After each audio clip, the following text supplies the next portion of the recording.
answer session. For the agenda today, we have some welcoming remarks. Then we'll have an overview of the project, presentations of the digital platform, a reaction from the Ministry of Food and Agriculture, and then some time to discuss before we close. So without further ado, I'm going to hand the word to our moderator, Professor Abdul Halim Abubakri, the former Dean of the Faculty of Agriculture, Food, and Consumer Sciences of University of Development Studies. He's going to open our session today. So thank you very much, everybody, and over to you, Professor Abubakri. Thank you so much, Julie. I'd like to join Julie in welcoming everybody to this very important webinar, which promises to be very, very insightful. I'm sure all of us are concerned about the widening digital divide. And I believe this is one of the very bold attempts to enable digital technologies and to make it available to policymakers and farmers. I think Julie has already introduced the agenda, and so without wasting so much time, I'd like to introduce the first speaker, who is Chief Isahaku Jesuweni, President of FONG. Chief happens to also be my father. So Chief, it's good to see you, good to have you on this platform.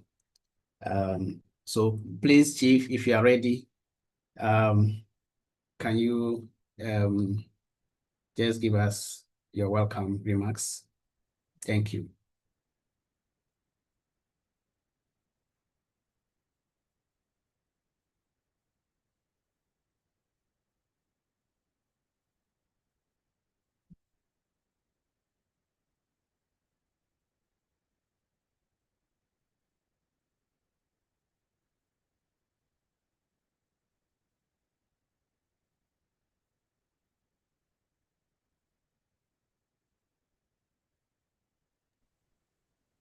Chief, you're muted currently.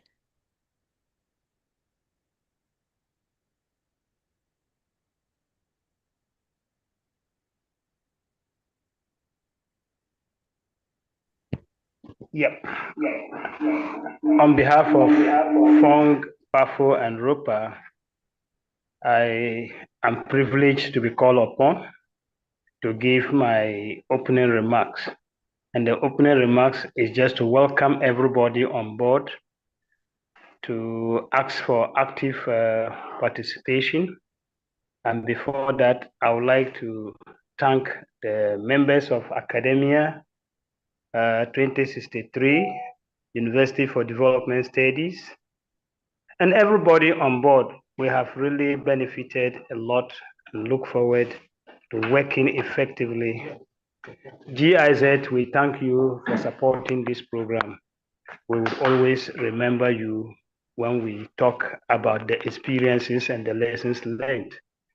And this is what we would like to build on the field with our farmers. Once again, you all welcome, and thank you for the opportunity. Bye. Thank you. Thank you, Chief. Thanks so much. And we are so grateful. Good to see you on this platform. We know the work you've been doing for farmers in Northern region. So thanks so much for the remarks. The next presenter is the principal of the Nyankpala campus, Professor Mohamed Muniru Idrisu. Is our landlord, and he has been helping us manage a number of projects in the Faculty of Agriculture. Prof, you're welcome. Thank you, Professor Halim Abubakar, the moderator of the program. the DERPIn project coordinator, Madam Julie Collins, from Academia 2063. The DERPIn country lead, Dr. Sadiq Mohammed, the president of Farmers Organization Network in Ghana, FONC, our chief, Jesse Uri Isaku, representative from the Ministry of Food and Agriculture,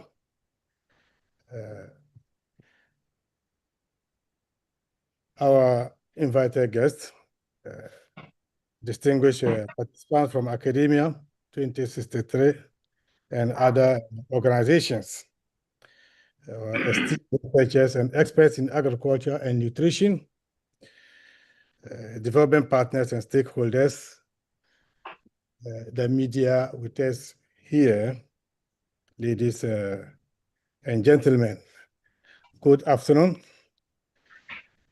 It is indeed a great pleasure and honor for me to be with you on this virtual event to launch the platform of Africa Agriculture Watch, AGWA, and the Food Systems Crisis Observatory and Response, FS-CORE.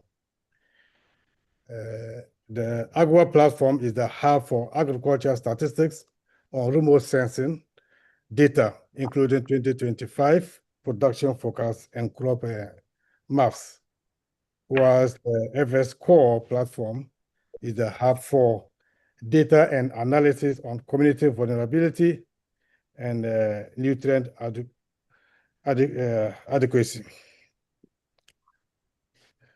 Moderator, this gathering is not just any event, but a very important one to create opportunities for stakeholders in agriculture, resilience, and nutrition policy to gain more access to relevant data for their research and to support agricultural activities.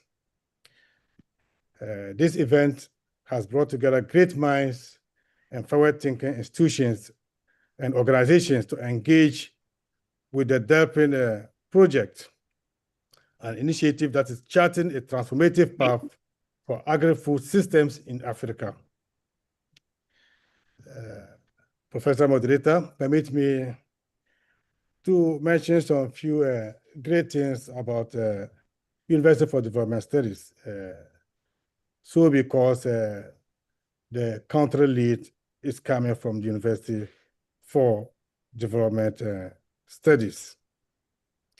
At UDS, we believe that research is the engine of sustainable development, and we are proud to announce that UDS is among the top best universities in Ghana and Africa. I am extremely happy to also announce that UDS is the current World University Men's Football Champions, a feat achieved on Sunday, 28 September 2025, by beating University of Paulista, Brazil, in the finals. UDS is the first Ghanaian and African university to win this world title. It is important I mention it for everyone to be in the know. These achievements are not by accident. They are the result of our unwavering dedication to teaching, research, and other extracurricular activities. A commitment that has made UDS a pillar of innovation in Ghana and beyond. Prof. Moderator, let me talk about the leveraging digital technologies for agri-food resilience.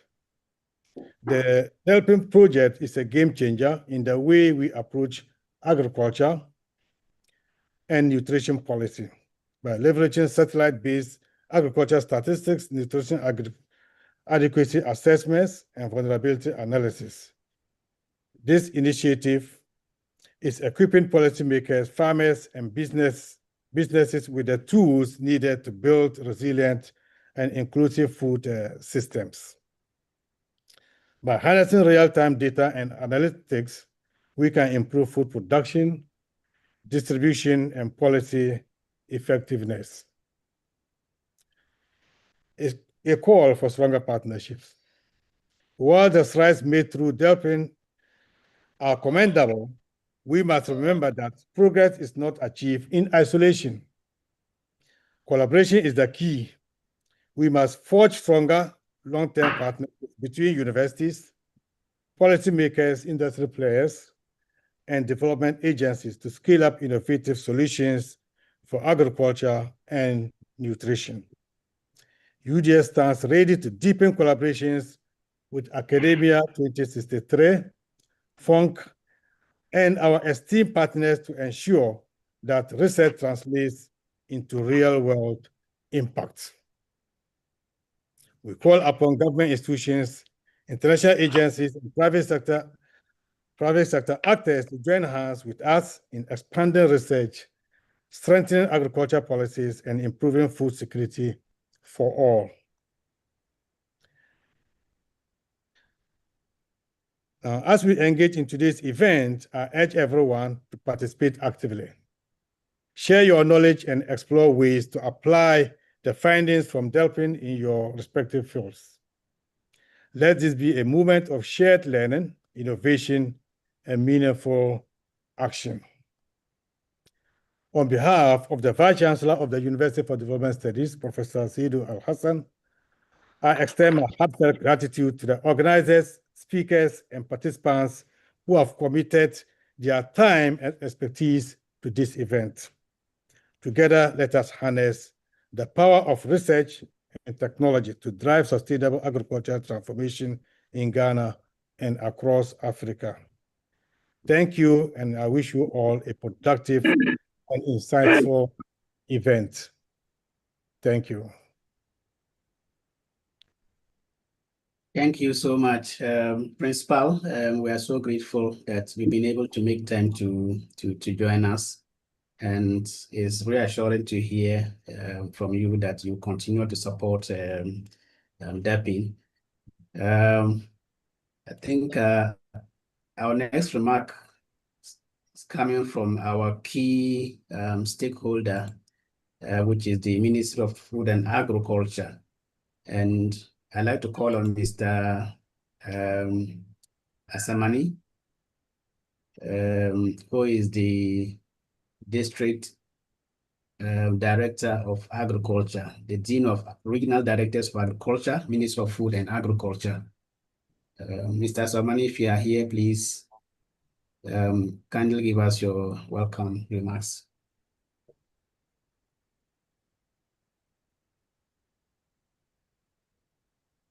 I think that we don't have Mr. Asamani online yet. Maybe he wasn't able to. I also I even sent him a reminder, but it's still not. So among the district directors who is there, Gilly, can you check the participants list?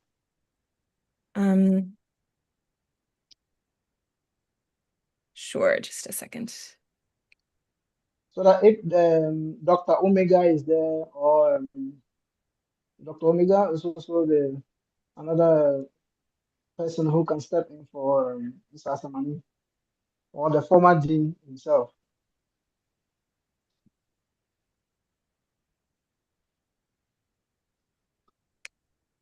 We have Alhaji Musa, but I think he will be speaking later. But yes, do we have another of the regional directors of agriculture who'd like to speak from MOFA? Which of them is there? I'm not sure actually. So maybe, yeah, maybe we can district director who is online. Is Dr. Omega there, or any of the regional directors?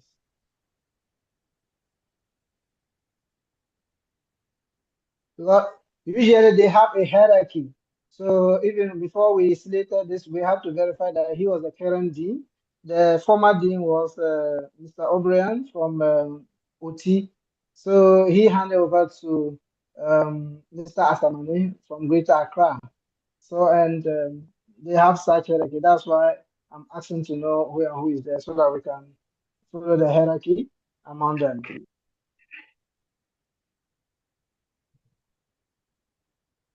I think that the former dean isn't here, so maybe we can move to your presentation, Sadiq, and then we'll hear later from Alhaji Baba Abdul Nasir Musa. Okay. Yes, Thank you. we don't have the MOFA director yet. I think we can call on Dr. Sadiq. Dr. Sadiq is a senior lecturer at the Department of Agribusiness, UDS. He's a country lead of the DERPIn project, and he's been very, very hardworking, very consultative. Dr. Sadiq, Hello. ready, please go ahead with your Yes. presentation. Somebody Yes. draw our attention. Dr. Sadiq, Yes, please. did you say none of the regional directors is available? The administrator who is looking at the participant list, that's how I was asking him which of the regional directors are around. Yes, because I saw from the program that this should be done by a regional director. Yes. Yes, please. But So, well, if there's no regional director, yes, I just want to say some few words to the from the program ministry. before it comes to my turn for us to do the panel discussion. Yes, we in the So Department of Agriculture. please, before that, let me just make this comment. Alhaji Baba is a district director currently for Savulgu and a former head of e-agriculture's unit from the ministry at the regional level. So he normally stepped in for the regional director for Northern region when he has a role to play and she's not in the vicinity or around. So he normally holds for the directors when it comes to that. And in the absence of any of our regional directors to show up, I think it's proper that Alhaji can represent Haja Hawa from the Northern Region Directorate to do that on their behalf. Thank you. Thank you very much, Dr. Sadiq, and then thank you for the opportunity. On behalf of the Regional Minister of Northern Region, the Regional Director, and then the Minister for Food and Agriculture, who have been represented by my bosses, we want to welcome this launch, and then we want to thank the organizers for organizing this launch. In the Department of Agriculture and the Ministry of Food and Agriculture, we welcome every institution that collaborates with the ministry in food security delivery, in good agricultural extension service delivery, and extending technologies to farmers just to make the informed decisions and to produce enough to feed the nation.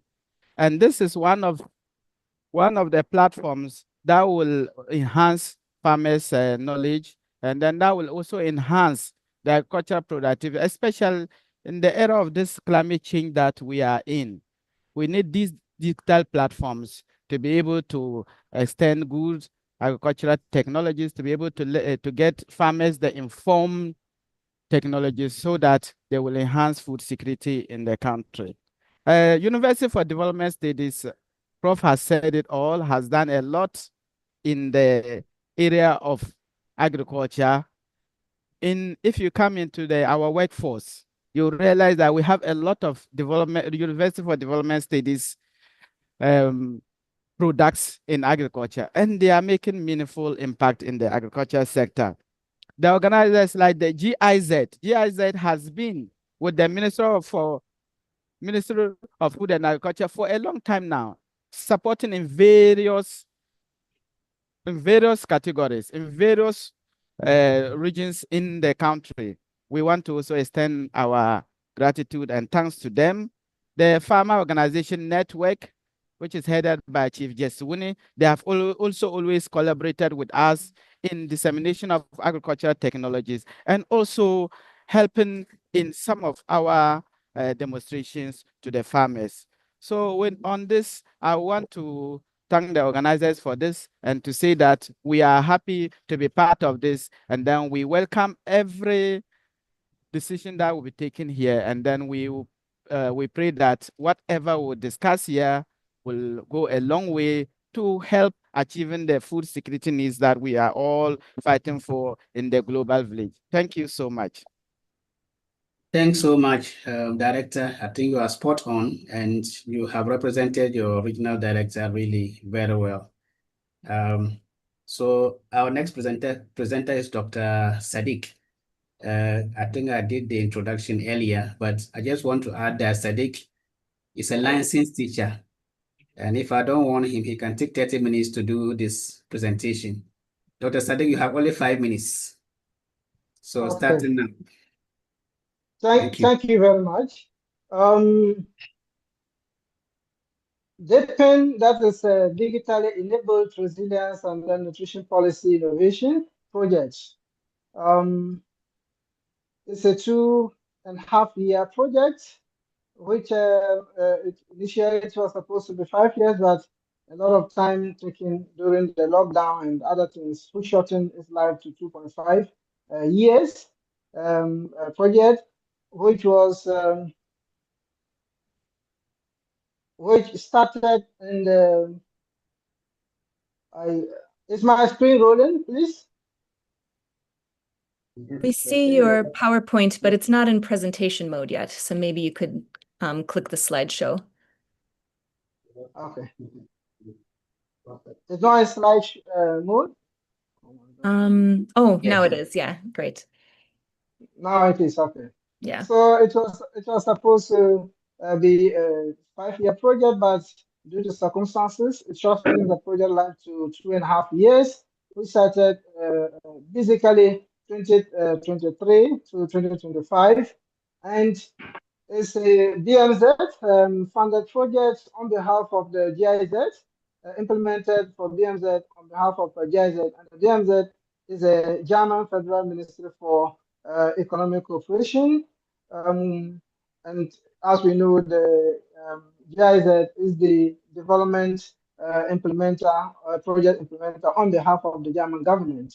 So this project is implemented, collaborated with PAFO, that is Pan-African Economic, Pan-African Farmers Organization, and academia. So this was the funding, and then with partners across 5 African regions, collaborating with them to implement the project.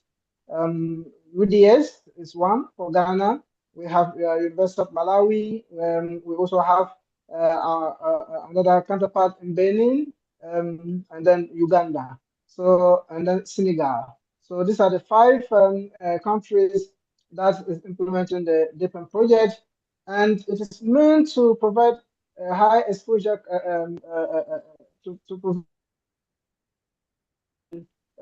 for farmers exposed to climate change, and every continent now is now a challenge story, but farmers will need to adapt and in order to be resilient.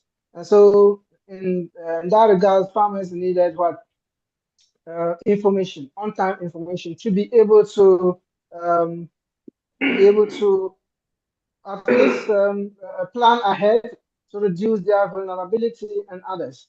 So due to that, and when food production is affected, health, conflict due to migration and others will be affected. And so the main idea of DERPIn is to provide on-time information to enable farmers to plan ahead so that they can strengthen their resilience capacity and then be able to cope when climate change vagaries kicks in.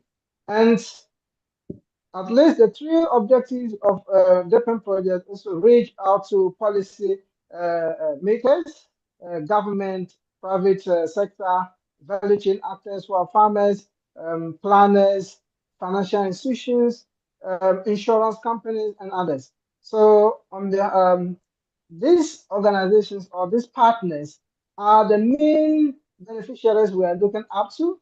Of course, researchers and students are also beneficiaries because this is a data that researchers can access because the system, the product of DERPIn is an open access. Then researchers can leverage on that to tell stories that we have not seen yet or that we didn't realize yet. So the participatory approach in this DERPIn project, its data generation process is very remarkable because not many projects follow this process to generate data. So this data is generated from the end users themselves. They pick the data from the field and they feed it into the system. And in that manner, the DERPIn technical team, the PIs across the 5 countries, and then going down to the farmers through PAFO, are able to generate this data to feed into the system. So our strategy also is to increase women participation because most of agricultural activities are dominated by women. However, when it comes to their participation or information needs, due to, in some African countries, due to gender, cultural norms and others, they are unable to access information through the traditional extension system. So DERPIn made it a point to target majority of the proportions of women and generate this information or get their information needs. So the overall goal of the strategy is what I've already explained. The only thing I'll add here is that this project also gave or pick data which is gender sensitive in the sense that was well aggregated in terms of male and female farmers. And so that is the one unique thing about the DERPIn project. So the DERPIn project is basically comes in 2 streams. The first stream is to generate agricultural data using remote sensing and then AI. And in this, with these tools, we will be able to do crop mapping. We'll also be able to do yield and production forecasts. We'll also be able to add greenhouse gas concentration, crop type suitability maps, detection of the crop growth and weather anomalies. And these are very important to inform our decisions. And a lot of research has already gone on to talk about how agriculture is also a net generator of greenhouse gases. And so in that regard, we are able to bring this on stream to make it available to policymakers. Nutrient adequacy and community vulnerability is another component because nutrition is very important, and then energy generation. So DERPIn also makes this data available for Ministry of Health and other people, planners who are responsible for nutritional adequacy and nutritional planning to have on-time data to be able to work on. So the data is shared via online and various products and services that are available to farmers or each of these stakeholders that we envisioned. And by so doing, we have access to that. The DERPIn project in Ghana is implemented in collaboration with UDS and then FOM. As I said, the mother organization that represents PAFO is ROPA, which is based in Benin, but in Ghana, they are represented by FOM, which is Farmer Organization Network of Ghana. And so they, together with them, we generate the data from 2023 to 2024. And then the nutritional adequacy mapping and vulnerability mapping are also carried out. And this is the distribution of the data we have generated. In fact, the data we have cut across all the system regions of Ghana. And so researchers, planners, and Ministry of Health, Ministry of Agri, and anybody who has to consume this data, there is no region in Ghana that you will not have this information on. So these are the data distribution across the country, the yam production season. This is maize crop distribution from the data we have. This is yam production forecast from the data we have. And then in academia, which is the main implementer, they have this AGWA, which is the agricultural watch, which they have been using. But due to this tailor-made project, it made it possible to situate country-specific data with real data, and then also as with satellite data and others. So what we see here is a yam distribution according to the data we have in the system. We also have the map, the nutrient adequacy and simulation from the AGWA system. You can, if you are a nutrition policy analyst, you can advise which part of the country or which part of the region do you need certain food supplements to be able to address micronutrient inadequacies or macronutrient inadequacies. These are all provided by the different projects. And the multidimensional vulnerability is mapped so that we know which areas are in the red and need to be prepared towards helping them when the need arises to make them resilient. So in today's objectives is just to introduce participants to this data products, the systems that have been developed out of this, which is the final consumable items that participants from here can communicate to others or use in their day-to-day work. And that's what this event is meant for, to enable us or draw our attention to the existence of this system and its utilization. This is an old agenda, which I couldn't amend, but all of this will also be addressed when Mr. Harding comes in as the system is launched. Thank you very much for the opportunity to present the overview of the project. Thank you. Thank you so much, Dr. Sadiq, for the very insightful presentation and also keeping to time. I think with that much, I'd like to call on our first presenter, who is Miss Julie Collins. She's a senior associate scientist at Academia 2063. Julie, if you're ready, please. Thank you, Professor Moderator. Yes. I am very happy to greet you all again. I am going to be very briefly presenting one of the two digital platforms that the DERPIn team has created for Ghana. As Professor Sadiq just showed, we've created two digital platforms. The first one is the Food System Crisis Observatory and Response Platform, or FS-CORE, which I'm going to be introducing. And afterwards, you'll see the Africa Agriculture Watch platform, which my colleague Khadim Jah will be introducing. The FS-CORE platform is the platform that shares data and information on vulnerability and on nutrient adequacy throughout the country at a disaggregated level. And the reason that the DERPIn team decided to create this platform was the knowledge that crises, shocks, stressors are only getting more frequent in Africa. We've all seen in the past years how devastating the impacts of crises can be, including COVID, including the trade shocks from the Ukraine-Russia war, etc. We want to create a situation where not every shock has to have such a strong negative impact.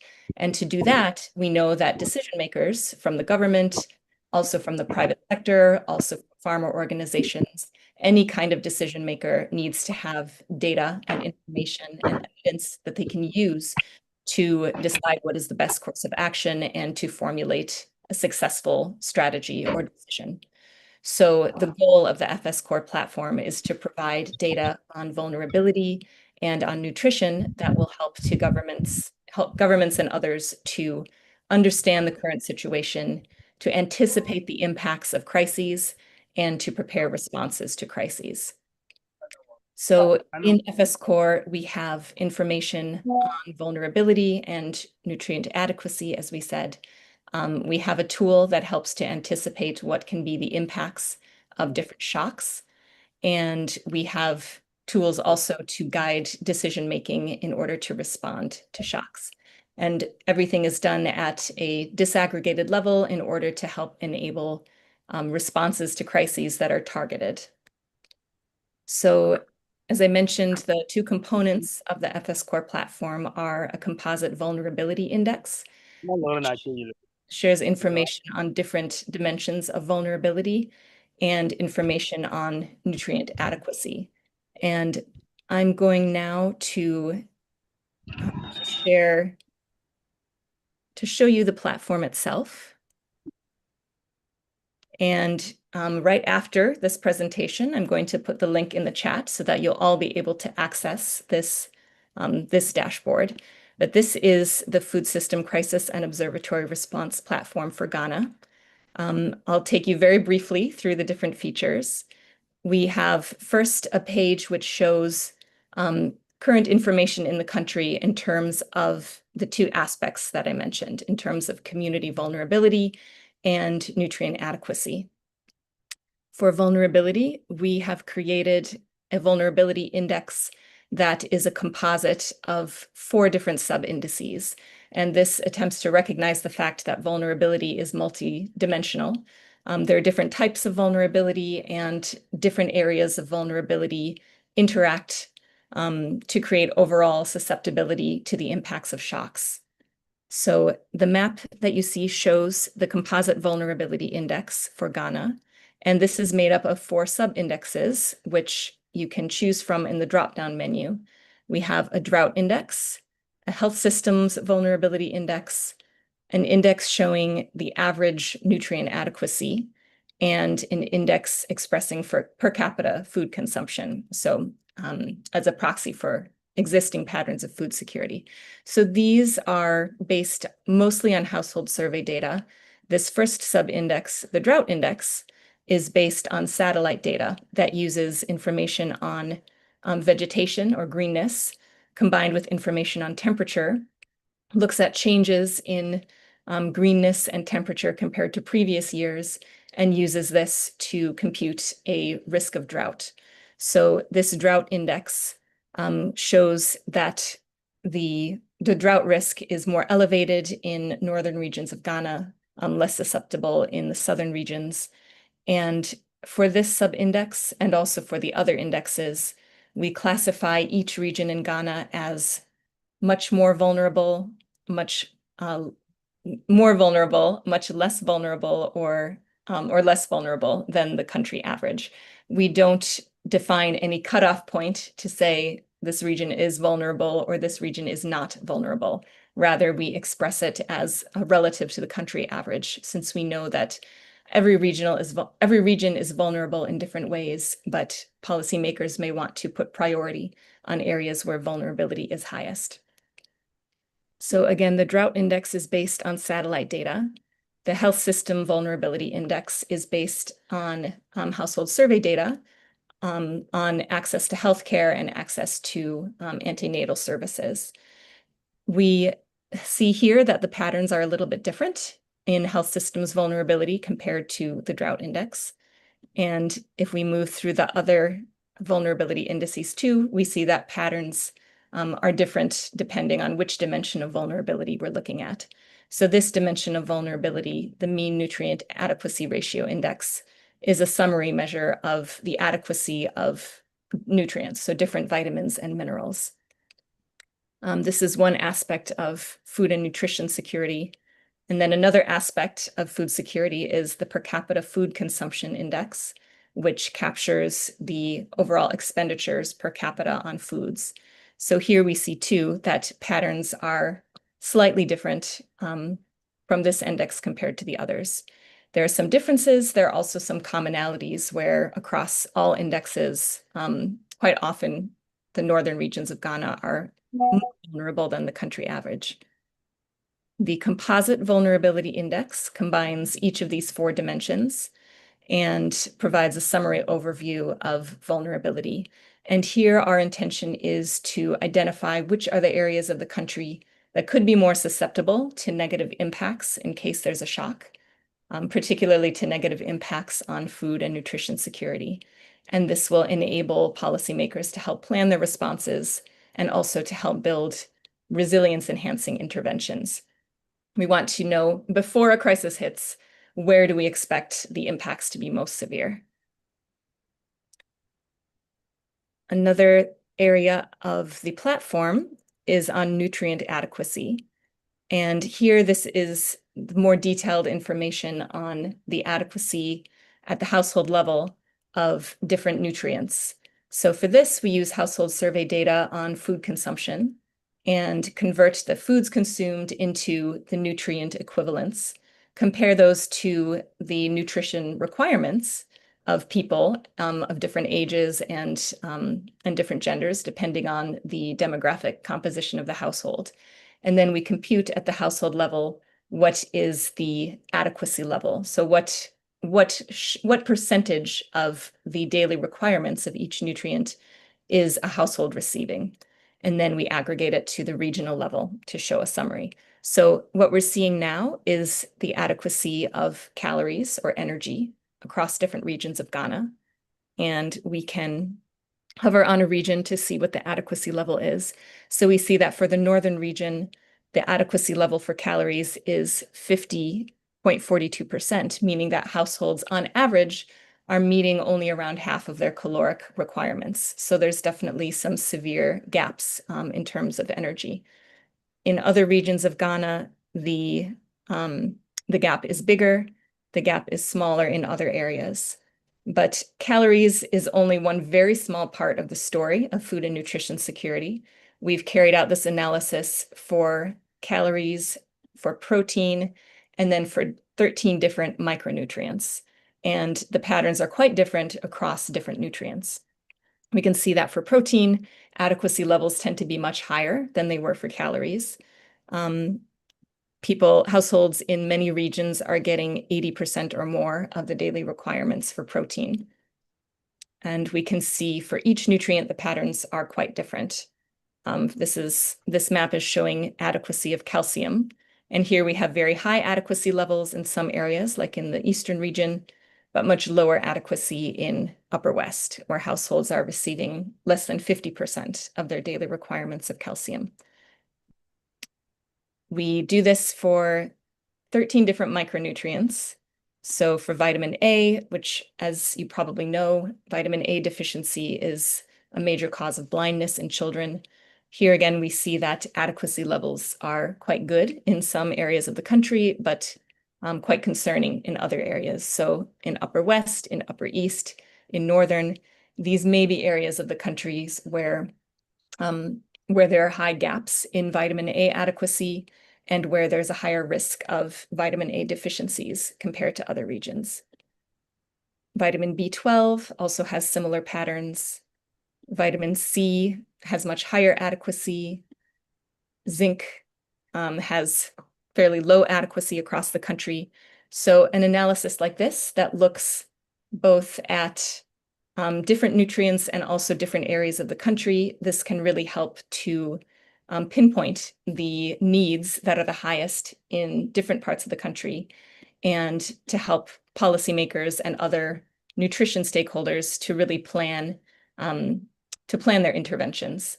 For example, even though a lot of the regions for a lot of nutrients, the northern regions of Ghana have lower adequacy levels, we see that the pattern for folate is a little bit different, with lower adequacy on average in the southern part of the country, and in particular in the western region.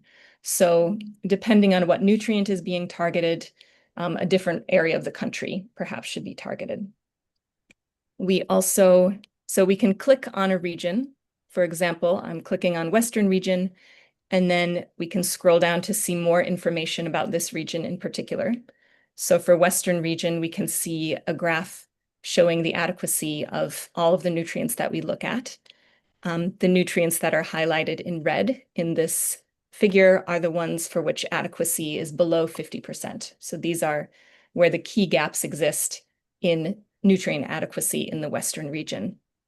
We can also see the differences in adequacy of male-headed households versus female-headed households. And we see that in Western region, the adequacy levels are fairly close for most nutrients. They're slightly higher for female-headed households for some nutrients, and for others like zinc, slightly higher for male-headed households.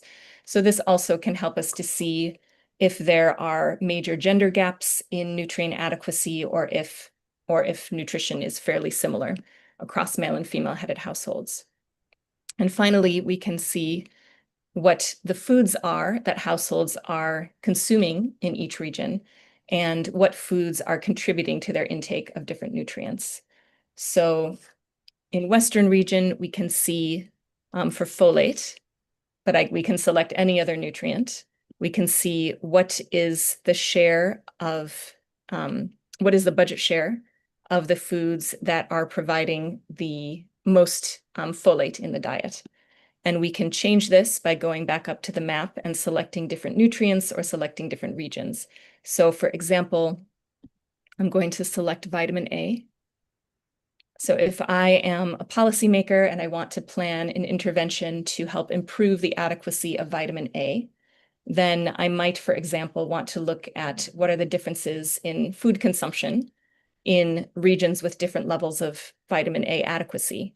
So the largest gaps in vitamin A in Ghana are in the Upper West region, where households are getting only about 33% of their requirements of vitamin A. And if I go down to this chart, I can see that households in the Upper West are getting their vitamin A mainly from vegetable oil, from dried peppers, and from other leafy vegetables. And of these foods, which are fairly rich in vitamin A, we also can see the nutrient content for each of these foods. They're devoting fairly small budget shares, only 1% of budget to vegetable oil, 0.6% of their food budget to dried peppers, 1% of their food budget to leafy vegetables. And we can contrast this with different regions. For example, the central region, which is a region with much higher levels of vitamin A adequacy, over 85% adequacy. In central region, the foods that people are getting their vitamin A from are a little bit different. It's palm nut, palm oil, and beef products. And also the budget shares that households are allocating to these foods that are rich in vitamin A are larger than the budget shares that households in the Upper West were allocating. So one thing that policymakers could try to do would be to encourage consumption of foods that are more rich in vitamin A, or they could try to subsidize foods that are rich in vitamin A, or they could try to increase households' consumption of the foods that they're already consuming, which contribute to their vitamin A. This type of information can help potentially to plan interventions. They could also look at what households are consuming and consider fortification. So in addition to this information on vulnerability and nutrient adequacy, we have a page that lets you simulate different shocks and see what their impact would be on nutrient adequacy. And this also allows us to simulate the potential impact of responses to shocks. So if I know that there has been a major, for example, a major agricultural production shock, and it's really impacting households' incomes, or if, for example, if this were in the era of COVID and a lockdown was happening and we knew that a lot of families' incomes would be affected, this will allow us to simulate what could be the potential impacts of this change in income on households' nutrient adequacy. So here we see on the left for the Western region, on the left, we have the current nutrient adequacy levels for different nutrients. But if we have a change in income, let's say a 10% drop in income, then on this map or on this figure on the right, we can see what we expect to be the new nutrient adequacy levels. And we see that we expect nutrient adequacy to drop slightly for every nutrient that we measure. If there is a larger income shock, for example, a 50% decrease in income, we see there are much, much more severe impacts on nutrient adequacy. We can also simulate the impacts by using this drop-down menu of changes in food expenditure, of changes in the price of a food group, or changes in the price of a food item. So just to show you briefly, if we simulate a change in food prices, I'm going to select prices of meat, poultry, and fish. And if we simulate, for example, a 50% increase in meat prices, we can see that we expect nutrient adequacy levels to fall slightly for several of the nutrients, not for all of them. For example, vitamin C adequacy is really not affected, and this is a result of the fact that households don't get their vitamin C mainly from meat products. But for other nutrients, for example, calcium, for example, protein, we do expect to see a drop in adequacy if food prices rise. At the same time, we can simulate what a response to a crisis could perhaps, what kind of impact a response could. So if I'm a policymaker and I want to, if I want to try to increase nutrient adequacy through a food price subsidy, for example, I'm going to simulate a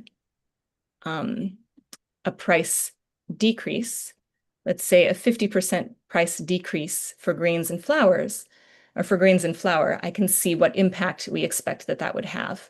And we can see that the simulated food price decrease, for example, through a subsidy, isn't expected to have a very large impact on nutrient adequacy, at least in the western region of Ghana. We can look for different regions also. But if you wanted to increase nutrient adequacy in western region, rather than considering a food price subsidy, you might consider instead a cash transfer, which would increase income. Back to incomes, if I were to implement a cash transfer, which would increase incomes by 10%, I can see that there are more noticeable increases in expected nutrient adequacy. So for this tool, we wanted to be able to help decision makers both to understand what are the impacts of shocks and also understand how their what kind of responses they can form. So I'm going to stop here. I know that this has been very, very quick, and I'll be very happy to answer questions afterwards, but I think I've probably depassed my time. So back to you, Mr. Moderator. Thank you. Thanks so much, Julie. This is very, very important, very good, because I think the biggest challenge we face in academia is having access to very current and relevant data, because a lot of the research we do, we rely on cross-sectional data. So I'm sure this is one intervention that can make us have access to data in real time. So I know there are so many questions for Julie, but I believe we have a session for that, so we can take the next presentation. Then the next presenter is Hadim Dia, who is also a senior associate scientist at academia. Hadim, if you are ready, please go ahead with your presentation.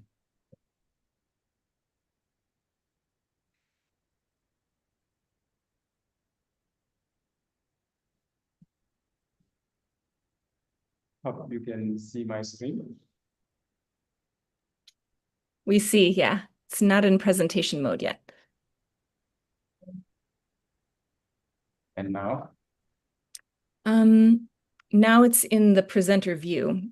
So I see your current slide and I see your next slide. Mm-hmm. But I think it's okay.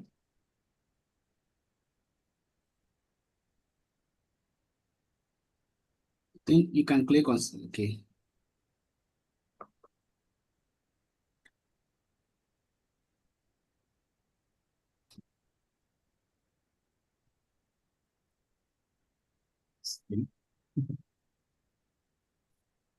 Go back to the presenter view and you select the presentation mode. It's below, the icon is below the screen. Go back to the presenter view. Okay, so where the pen is, below it, the slide shows one of it. So come there. After the search button, you see a screen cross. Go to the icons. No. Yeah, just down, there. down. Come down. No, there. Yes, hand down the slide. Go towards the other corner. Go towards the other corner. No, down, just down. Yeah. Do you see the icon at the bottom left? Have you seen the search icon? No, I'm not getting it. You see CC, the video camera and other things. Come down. No. I think yeah, where the time is showing, just up there you can see use. You can see where the time is showing, you can see the icon. Use slideshow. No. You may have to go back. Go back to the presentation mode, then select that icon. It will just show it. So see that. yes. see the button. Yeah, that's a place. Then click there. Not there, it's below. The icon Yeah. is okay. I think it's Good. Okay, okay. it's good now? Okay. good. It's Thanks. okay. I have a duplicated screen. Yeah. Thank you. So I think, yeah, thank you very much. So I will try to make it quick. I think here the idea is really to present our work related to agua, where we use the agricultural data based mainly on remote sensing and AI. And all the work we do, we just put it on the digital platform. Kadim, can you please get closer to your mic? Okay.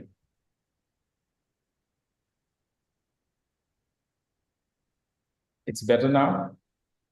Mm-hmm. Okay.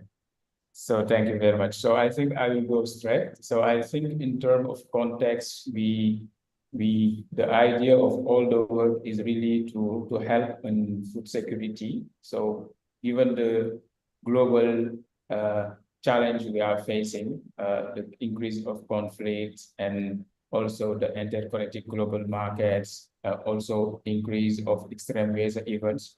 So I think there is need here to really have accurate and timely data to take action before like seeing the end of the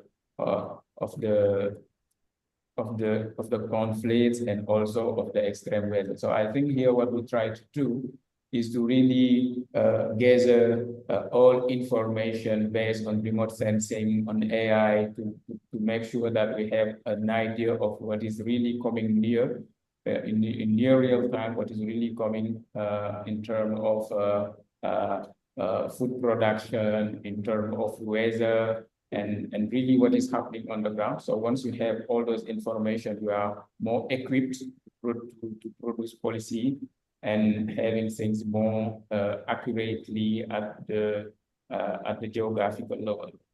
So I think this the first product we developed here is on the crop mapping, where we really try to see where is the different crops, where they are located on the maps. So by 10 by 10 meters, for example, here we try to see if we have the country landscape, where is the maize. So here, that's why we use, for example, this is the Google map. Here we have also the croplands, and this is where we combine the AI with the satellite images we have just to try to identify, for example, where the maize is in the country. So to do that, I think we use really several satellite images and also ground truth data. So we do surveys in the country conducted by Sadiq and his teams, just to have an idea of like where the maize is in the ground, and that will help us really to ground truth our results and be more confident with the tools we are using. So I think in terms of this application, I will just say in terms of application, and after I will go to the platform. So in terms of application, you can see if we know where the crops are and also how much maize we can expect and where. So I think in terms of food security, it's a big move because now we are not blind. We know what is really coming, and we can prepare the strategy and also plan if we need to do some distributions to overcome maybe some shortage that are projected. We are more prepared to that. And also in terms of agricultural productivity and planning also, if we know, for example, where identification of areas where crops yield can be improved, because we know, for example, we have the whole picture of the country and we know where we are doing good and where we are doing better. So I think the idea also is, for example, if we have the crop map, for example, for 5 years, we can have it also for the 5 past years and the 5 past years, for example, and we can see, for example, if we respect the crop rotation, the agronomic recommendation, and all those things that are related to land management, and we can give advice based on that. And also in terms of climate change and adaptation, we can see that tool in adaptive farming practice, selecting crop varieties more resistant to drought and other climate and disease threats. Because we can see, for example, in that area, we have drought. In that area, maybe we have drought and we have maybe low yield because we are able to see it at 10 by 10 meters. So I think now we can draw very specific and very tailored policy at 10 by 10 meters, meaning we are at community level now. So, and if we apply that, I think the result will be more impactful than if we do, for example, the one size fits all, because now we are able really to have the 10 by 10 meters detail, and that's really a game-changing approach. So water resources management, so identifying crops, also here less water intensive, because we know, for example, the crops that are doing good in maybe the grow conditions. So we know everything now related to where the crops are and what kind of climate are they growing on with. So once we have all the information, we can really, for example, for the next season, we can really use those information to anticipate on what to do, for example, where to grow maize, where to grow the cassava, based on maybe the historical data we have, because now we have the 10 by 10 meters and we know where we are doing good and where we are not doing good. So also crop monitoring, so crop map can help observe, evaluate, and manage also agricultural landscape and condition. We can know, for example, last year we are doing more maize. Maybe this year we have more land dedicated to maize. What is happening? Or we have more land also dedicated to maize. So also we can investigate that. So also in terms of crop mapping, we can say the increase of agricultural statistics. So because now at any time of the year, we can just run the model and see, for example, where the maize are in the country. So we can have really in near real time on what is really going on the ground. And this approach is really key because it covers the whole country. Because with the traditional approach where you use, for example, you sample and after you extrapolate, here we just have while using the remote sensing, we have, for example, the picture of the whole country. So when we run the model, we are covering the whole country and we can see, for example, in the real time what is happening. And that's really key information for those who are doing statistics and also planning for decision. So also in terms of policy and farmer organization, you can see support evidence-based agriculture policy by using up-to-date crop mapping and yield forecasting, because now we can see, for example, this is really what is happening in real time. And we can also use that if we know where is the maize and the growing season, we can see the growing conditions with the growing condition in those areas and maybe forecast what will be the maize we can expect in those areas. So once we have that, I think the policy and also will be really helpful by doing the intervention. And identify also region in need of targeted intervention, because we know, for example, in this region, maybe we are going to have poor conditions because the growing condition was not good. And we are forecasting that there will be maybe not enough maize there, or the harvest will be bad. So we can anticipate on that. Also, extension services, farmer support. So extension services, for example, with near real-time data really based on what is really happening on the ground. So we can adjust in a timely manner instead of maybe waiting at the end and seeing that we are not doing good. So also in terms of the private sector, you can see the supply chain. So forecast crop production before harvest, for example. For example, if I'm maybe I'm interested on transformation, I can see, for example, in that area, the maize, where the maize is located. So I can go directly there because I know that the supply is there. So I can go there and get everything. And also in terms of market intelligence and contract farming, I know, for example, where to go and to get the maize or to get the cassava. Maybe it's not only on the traditional area, but now maybe when we run the model, we are able to see, for example, there are new area where people are growing maize, and also that is really something important for those who would like maybe to invest on transformation and also in terms of market intelligence. So capacity building. So also in terms of application, we can use, for example,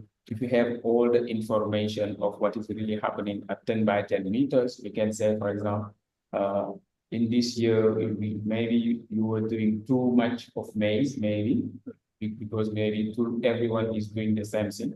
Maybe we need to diversify a little bit, but those can be really done by using the data, because now at community level, I have maybe the picture of who is doing what. And I can say, for example, let's try maybe to improve our way of doing farming. Maybe we need maybe to use maize in this part, doing cassava in this other part, maybe just to see how at a global level, it could be more interesting maybe in terms of price, given what others are doing also. So I think you can see now I'm able maybe to do my arbitrage on between because I can see, for example, what others are doing. So maybe I will be able to do all the things or do the same thing, but I have the choice now. So in terms of food security and resilience, also use contact and use data for national food security assessment and emergency planning, because we know what is really happening on the ground and where, so we can really anticipate and take action before it's late. Okay. So targeted product distribution also, for example, when I have the inputs to distribute, I know, for example, where the cassava is grown, where the maize is grown. So it's really based on the production, and not only one just giving the same thing to everyone, but we know, for example, where those big producers are, and they are clearly located by the crop map, so we can do distribution more efficiently. So precision agriculture, for example, if we have if you are able to identify everything at every stage of the year, now the data are available, and we use the data to do really more precise action, and that's where the precision agriculture can come in, because now we overcome the data issue and everything. So crop suitability maps also, I think I will talk about that on the next slide. So risk assessment, we can use that, for example, also in terms of bank and insurance, because they're now able to see, for example, if I declare that I'm doing maize and I've been hit by I don't know, an event, like maybe it's the weather. So they are able to verify that just by seeing that you are in these coordinates X and Y. You can see what is happening there. But and if it really happens, we can maybe say that you will be maybe rewarded. And if it does not happen, also the insurance company can see. And I think this will bring more equity between maybe the farmers and the insurance company, because now we have all the data, and we can discuss based on data and not just on subjective claims. So I think here that's what I just say, that the claims can be verified with the real data we're having now, because we are at 10 by 10 meters. So also in terms of tech and data providers, we try really to build an app also. So putting everything we have, all the data, the forecast, the crop map, so they are accessible. So for those who want to build something on top of it, they are able to access it via API and provide also more services that can be really help the ecosystem. So more in terms of benefits, we can say more accurate crop production, optimized supply chain, stronger risk management, improve sustainability tracking and ESG compliance. Because here we can see, for example, what is the emission above the cropland, because we are able to identify them, and also scalable AI-driven function for agriculture. Because now here we are generating the data, so people can use it to develop more apps and help going toward precision agriculture. So I think I will stop there for the presentation and just show you the platform.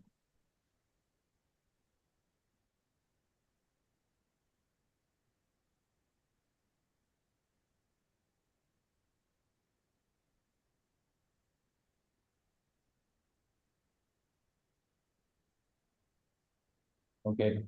So the platform, everything we did, we put it in a platform named Africa Agriculture Watch. So here is aagwa.org/Ghana for Ghana. So here, when you go there, you have this is the landing page. So you have the home page where we describe really what is AGWA.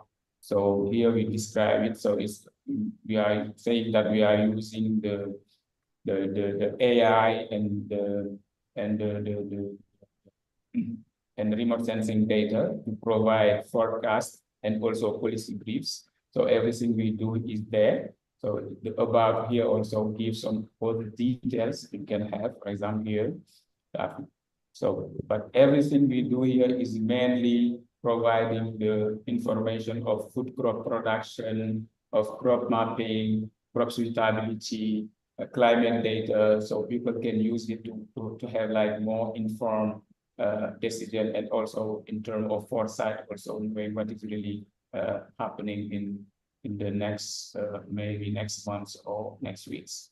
So in terms of product, we have the food production pork product here. For example, when I enter, you can see, for example, here we have the food production for 2025. This is, for example, maize for Ghana for 2025. And each pixel we are seeing here is at 10 by 10 meters. So we disaggregate it in grams because it was like too small when we go in 10 by 10 meters. So when you see here is the legend. So when you can see really at 10 by 10 meters where we are at in terms of production, in terms of maize.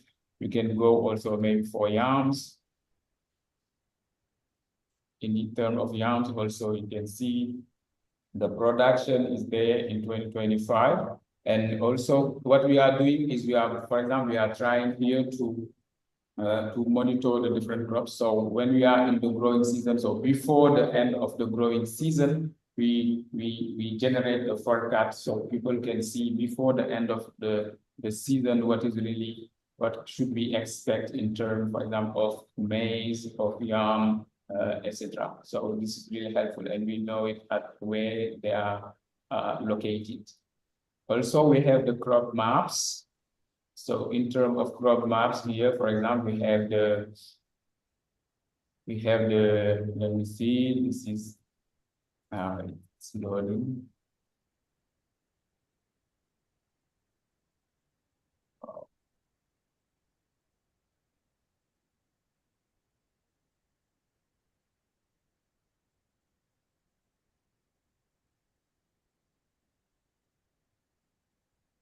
Okay.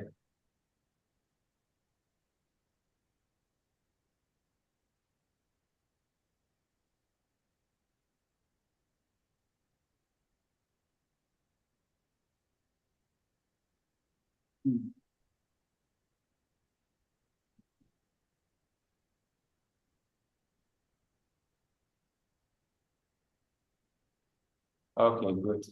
So in terms of crop map, you are having here, for example, it's between 0 and 1. So meaning that when we are close to 0, it means that the probability of being cassava is very slow. And when it's really dark, meaning that close to near 1, it means that we are really it's cassava at maybe 80% or 90%. So we have it for different crops. For example, for maize here, when we have for maize also, for example, when I click on maize,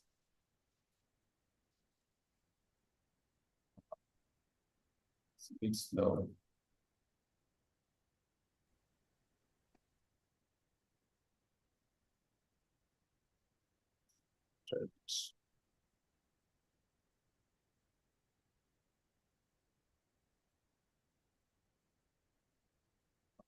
Okay, 2025.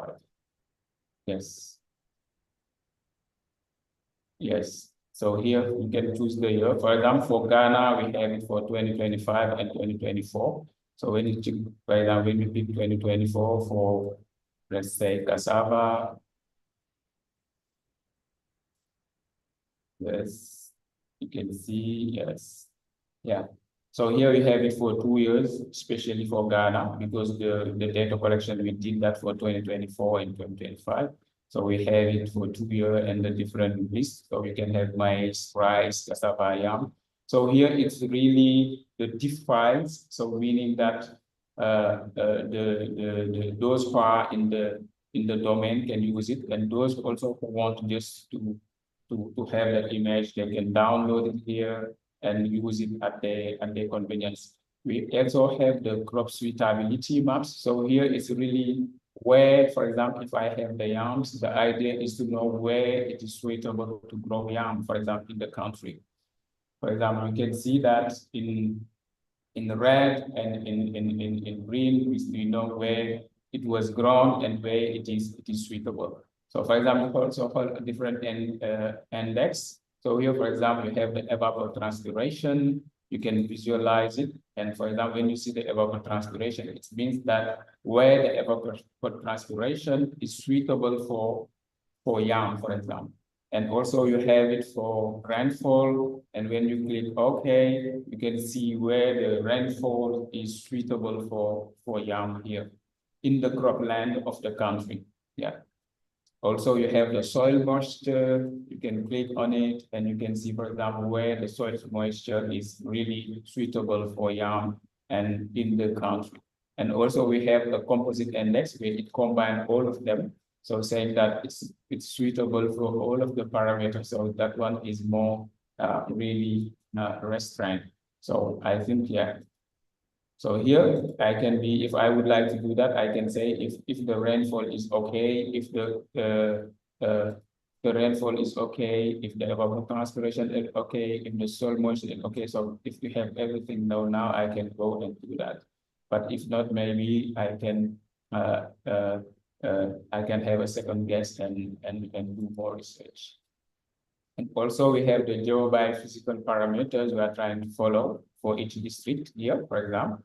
When you come here, you can see this is the NDVI at first, it's per district. So when you click on one district, you can see really what was the NDVI, the growing conditions maybe on that district. So you can have it here, you have the minimum, the maximum, the average, long-term average. So that can really help to see if it's an exceptional year or if it's just a normal year. You have also different, when you click on it, for example, you can disable the other year, the previous year, and have only the current year, for example, and the minimum, the average, and the maximum. So to see if it's a normal year or if it's not. Also, you can compare it to the previous year. So this really helps to see if it's an exception or if everything is normal compared to the long-term average. Also, it's the same we are having here in terms of temperature, net surface temperature also. We try to see, to monitor the minimum, the maximum. Your voice is getting faint. Come again? Your voice is getting faint.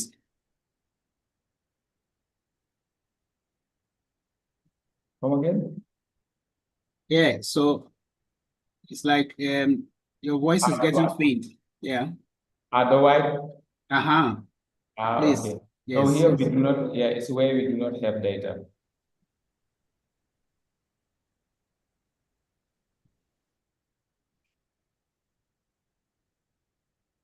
Are you with me?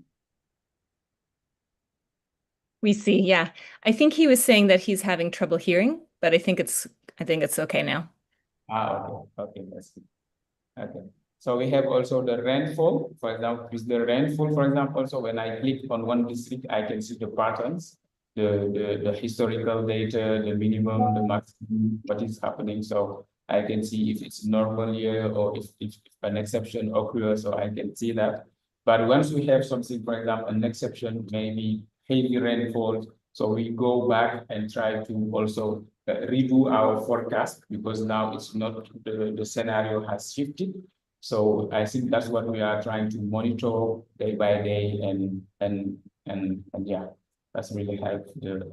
We have also the crop phenology metrics here, where we try to follow, for example, what is really happening on the ground. Seeing, for example, is the NDVI for rice, for example, trying to follow it, so we can have, if you are in the middle of the season, if you are at the end of the season, etc. So that really can help, for example, see if there is shift in terms of crop calendar or not, and also see if there is some exception. We can try to also revise the forecast and see what will be the impact in terms of food crop production, and take action early. So I think that's it. And we have also climate data. Let me show the climate data.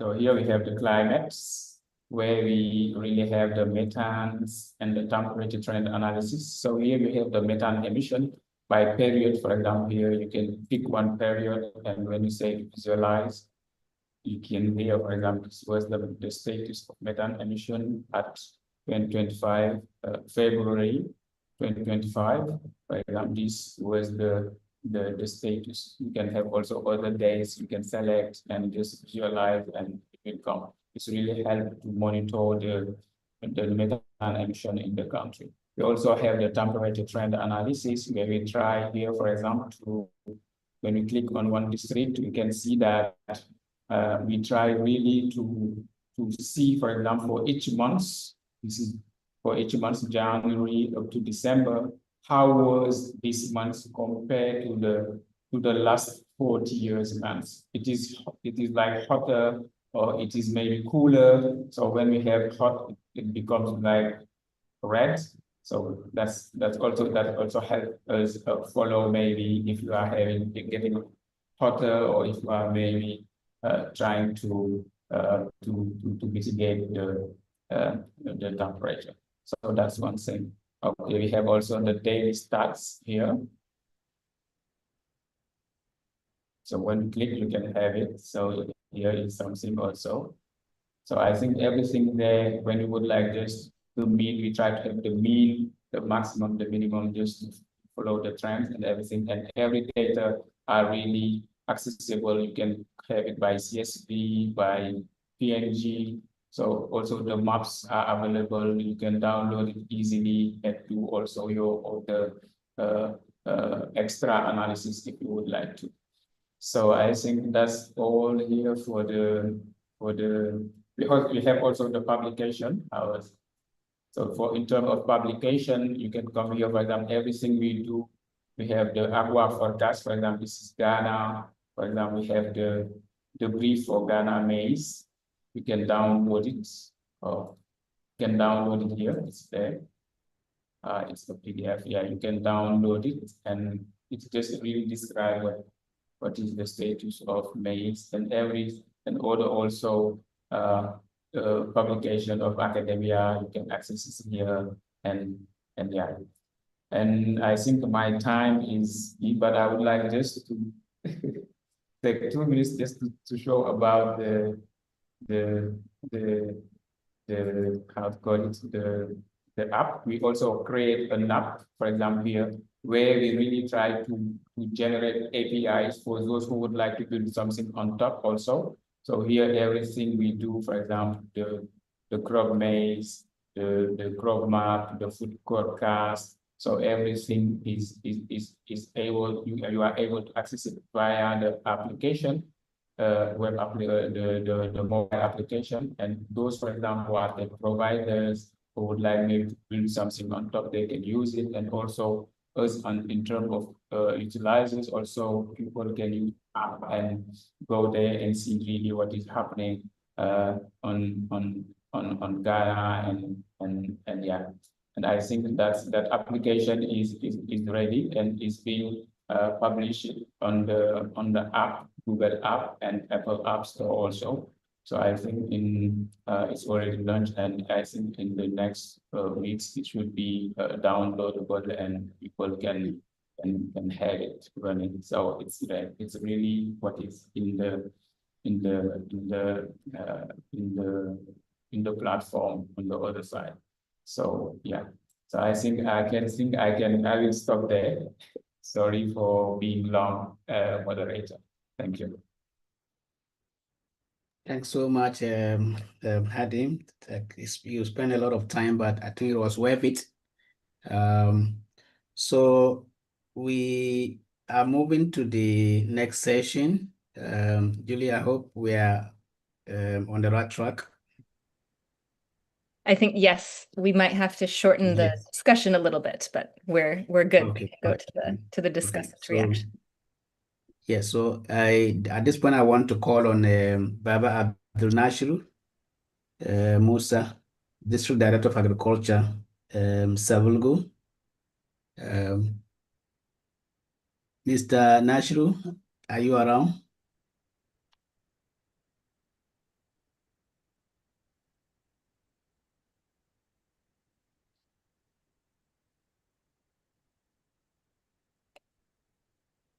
Mr. Nashiru Musa, I think you're muted. Please unmute yourself. Unmute.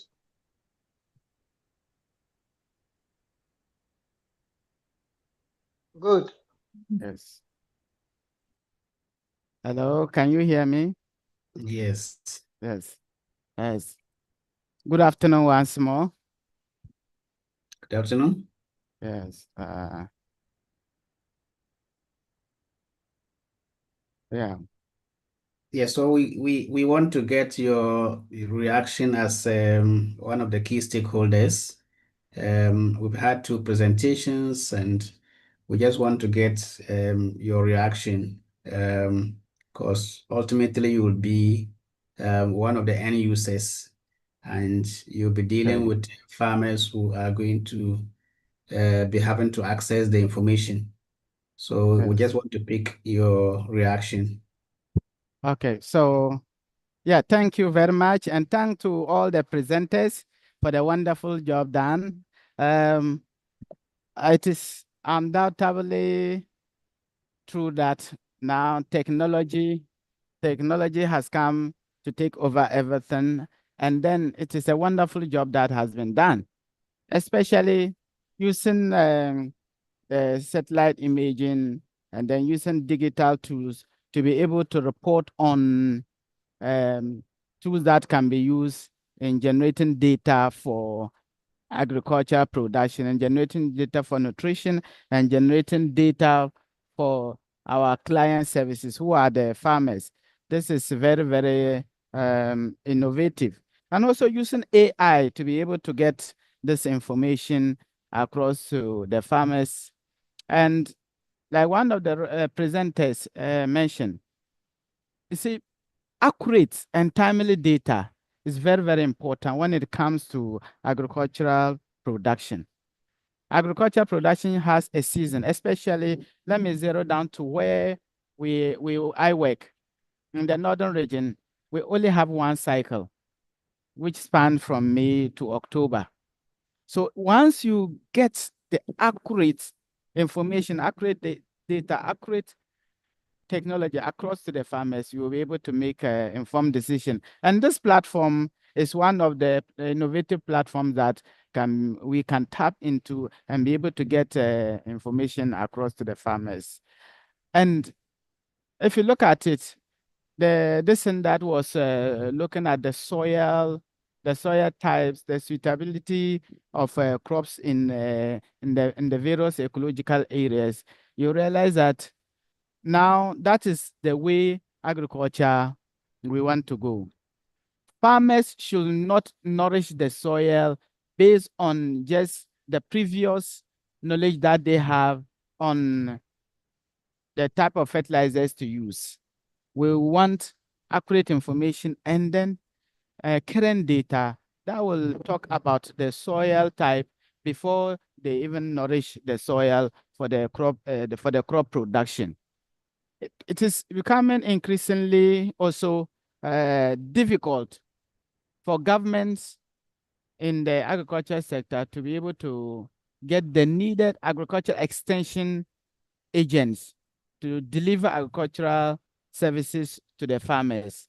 And these innovative platforms, this platform that we have, and then generating the data, we can be able to extend good agricultural practices to the farmers using the digital tools. Once you get this information, mass media can be used to disseminate the information. Those lead farmers who can read and write, this can be disseminated to them for them to make informed decision on what to grow, and then what type of nutrients to use, to how to nourish the soil, and then the nutrients types that we need in the ecological zone so that they can grow to feed the nation, and then to also enhance the food security that we have. So this digital platform and then using the AI tool is actually going to help in the agricultural sector. It's going to help us to be able to improve in agricultural service delivery and that.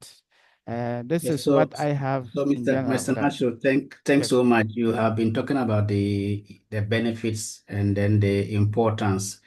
But we have a context Yes. where a lot of people are not digitally compliant. Yes. So it's not just about the benefits, but what about the challenges you are likely to face in trying to roll out a system like this? So maybe if you can just put it in context. So, and to start with, agricultural extension service is about data, generation of data and technology. So to start with this platform, we are able to get current, that's what I'll say, current agricultural data that we can now think of how to disseminate it, either using the farmer contacts, either using the mass media, either using other social media handles that can be used to disseminate this information. But of course, all these come with technology challenges. If you look at our farmer population, which about 70% of the farmer population, they are illiterates. Such technologies, you will have to be able to translate it in a way that they can understand, either by actually doing the face-to-face farmer contact, which I already mentioned that the farmer to agricultural extension ratio is very, very high. And then doing face-to-face contact can also be challenging. Looking at also how the communities are far apart from each other and all that. So moving to each farmer's locations is also going to be a challenge. But if we look at it very well and we develop what we call the mass media broadcast, and then we also develop the video documentaries that we have been also doing of late, I think that one can also help in disseminating these technologies that we are having. And most of these things that were shown, you realize that they are feedbacks from the farmer. They are what we have already done. So if farmers get this feedback, they'll be able to enhance their agricultural productivity. All right, so thanks so much. I think would have liked to hear a lot more from you, but I'm sorry we don't have enough time. So I think we can move to the next session where we open up the discussions for all participants to ask questions. So this is basically the Q&A session. So how do we do it? I think we can, if you have any burning question or comment, you can raise your hand, use the button to raise your hand, and then we can get you. Can we have the next top 3 questions, burning questions. There is already a question in the Q&A. Maybe we can take that while waiting for. Okay. Wait. Actually, I've just typed a response to the questions in the Q&A, but Okay. I can just very quickly very quickly describe them so that everybody can hear. We had a few questions about the nutrient adequacy analysis on the data sources, how frequently it's updated, and some other questions. And the data is currently the data that's being used for the nutrient adequacy analysis is the most recent Ghana Living Standards Survey, which is from 2017. So definitely we do want to update this with more recent data.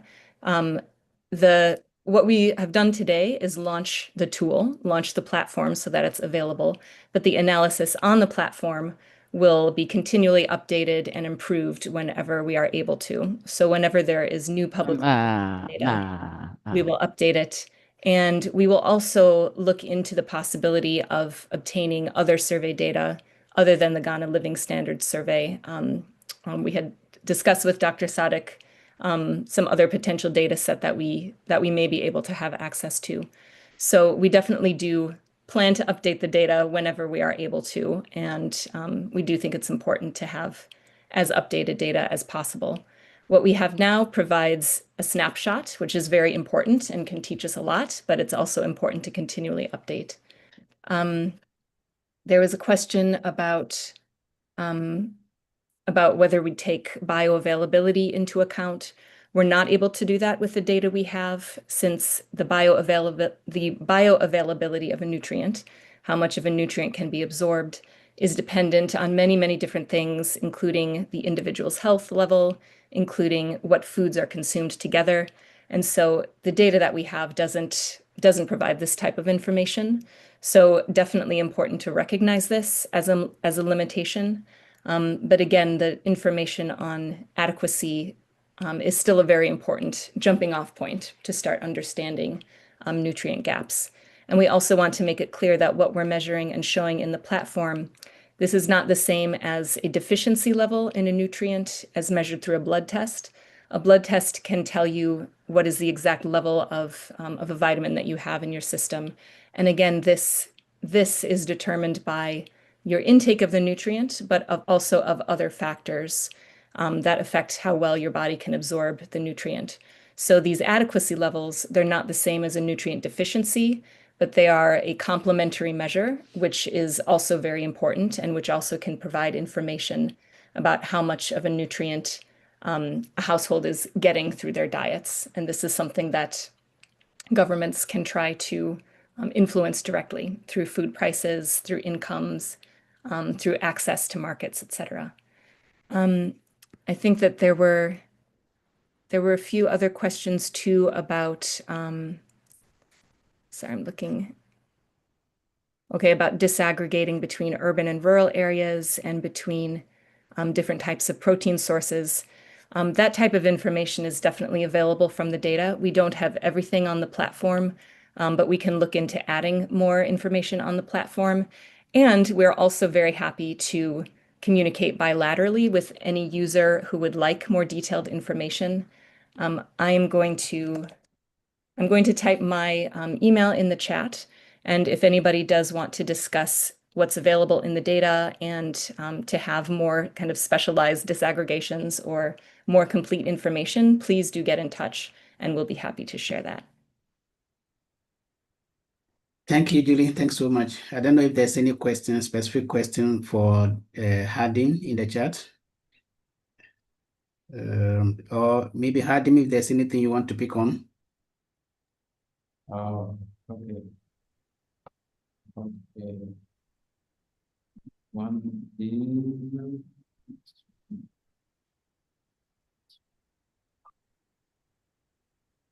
I'm not seeing them.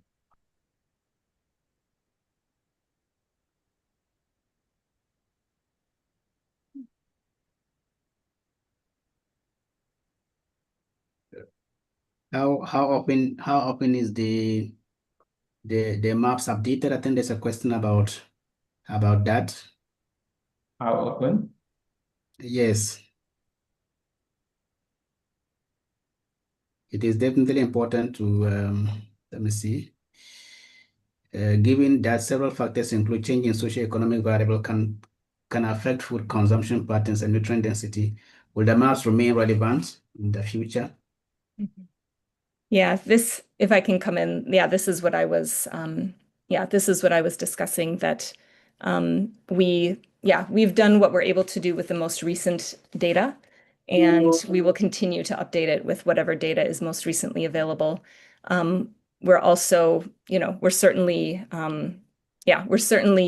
we're all ears are open for anybody who has access to other data or might know of other data that's available. There are definitely a lot more that we can do with data that's more widely available. Okay. That answer was in reference to the FS Core platform. The Agua platform that my colleague Hadam showed, the interest of that platform is that it's based on remote sensing data and satellite data. So that is very up to date. The crop maps that Hadam showed are for the current season, they're for now, 2025. The food production forecasts are for the 2025 season. So a forecast of what will be happening in the future. So Thanks so there, much. yeah. Yeah, Thanks. thanks so much, Julia. So we have Momin Musa. I think your hand is up. Please, can you ask your question or comment? Okay, hello. Yeah, thank you very much for the opportunity. I think it's been very interesting for us on two areas. The first has to do with the nutrient adequacy maps that was shown. One of the gaps that we have realized in some of our advocacy, especially with health, had to do with knowing exactly where to target, especially when you look at nutrient adequacy in different regions. Now, the data pointing to the fact that Upper West has a lot of gaps, especially in most of the micronutrient availability. And that gives us more informed information to take decisions, especially when you are engaging Ghana Health Service on the distribution of services that target nutrition, especially for vulnerable people.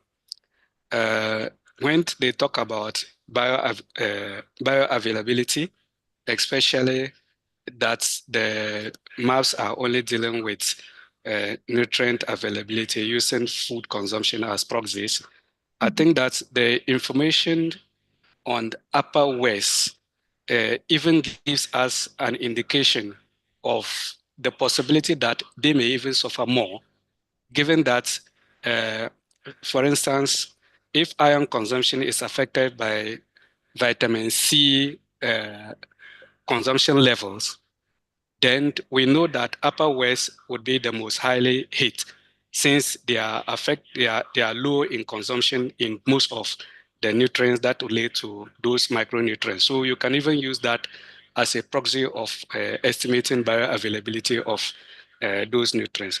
But with regards to the Agua platform, I think what is most critical is the ability of the agric departments, especially the directors, to be able to master the Agua platform and use it effectively for decision making.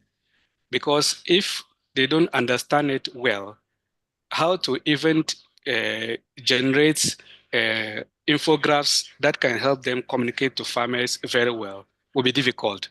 So for me, I think the onus lies on us as fund members and then that of academia to continue to provide backstopping support, and in fact, including UDS, to continue to provide backstopping support to the district directories of agriculture so that you'll be able to master the use of this platform and then make good use of it to address farmers' challenges. Thank you.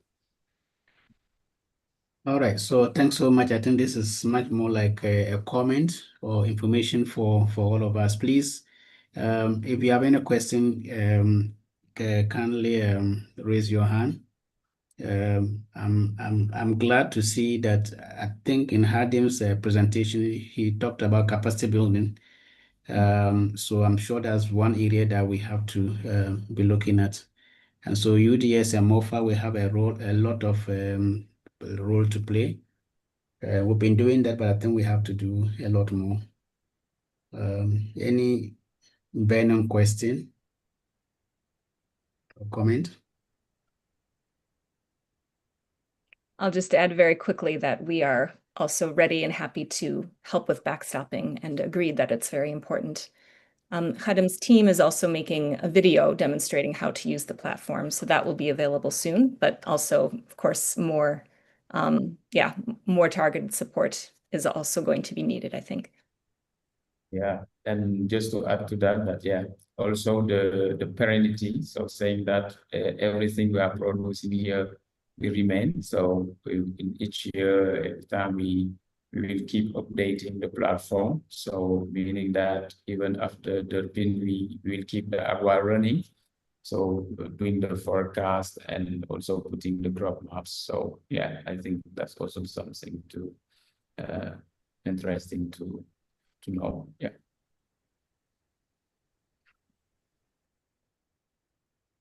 Okay. Chief Fong, we've not heard from you.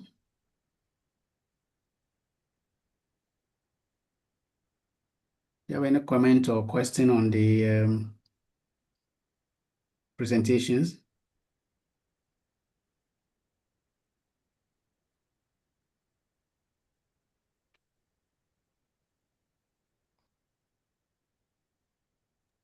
I think we're almost at our closing time. Okay. Okay, so I think we are we getting some remarks from Barbara? Actually, I did just notice a hand among the participants. Maybe we can hear. Okay, let's see. Yeah. Sophia, please. Hello. Okay, good afternoon. Thank you, Dr. Sadiq and the team for coming up with this good app. It's very innovative and it's very good.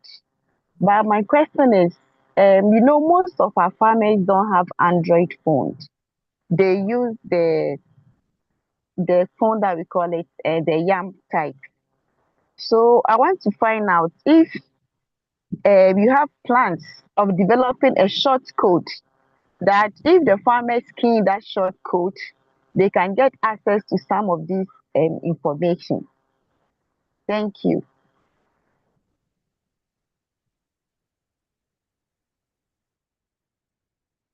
Okay, Dr. Sadiq, you want to respond? I think this is a question for Hadim to handle. He's the technical man on that.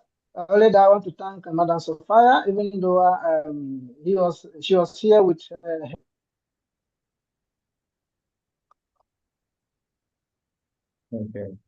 Okay.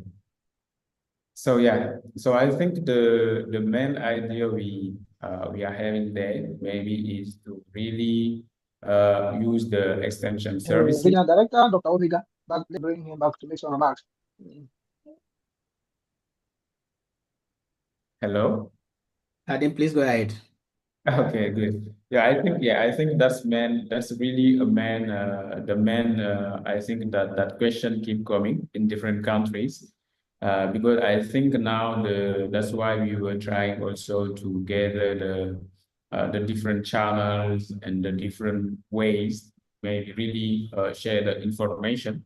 I think the main the solution we have there was to really use the community radio and also the extension services, because I think everyone may not have access to let's just say the technology and everything, but trying to maybe see at the radio the briefs we are going to do, so that really something really short that people can grab quickly, and also in the how to call it in the language, national regional language they can understand and everything. But I think for that it's really key to work with the extension services and the farms and the country level.